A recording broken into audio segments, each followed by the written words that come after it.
Hello po, kung ikaw po ay na-bypass any of recognition or sinasabi na hindi ka man na-promote sa iyong trabaho or wala pong resulta ang mga iyong negosyong pinagsimulan. So ito po, meron ako isang amulet na 10 lang po ang magkakaroon.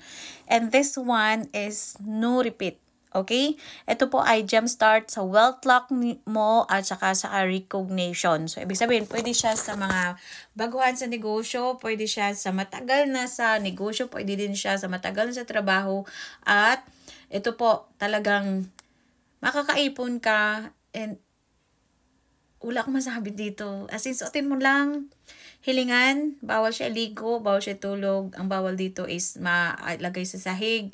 Bawal siyang tawag dito, yung below your waistline. So, dapat ihang siya above your sa ulo po. So, bawal din po siya ilagi sa morgue at sa patay. And also, this one is need respect. Pausukan lang lagi and mantrahan. This one will be yours sa taon ng pregnant. Not only the taon ng pregnant hanggang sa pagtanda mo. Talagang jumpstart siya. From dito ka, bigla kang gaganon.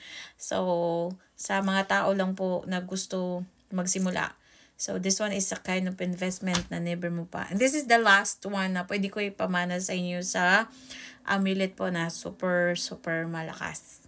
Okay, PM lang po. Paunahan lang po kayo mga. Medyo pricey ito kasi this one is really, really good. Ang dalawa po ang bas-bas nito mga madam. And this one is super, super effective. Okay, wala na po kami sa iba na amulet. And this one is, ano lang po, para lang po sa taong naniniwala.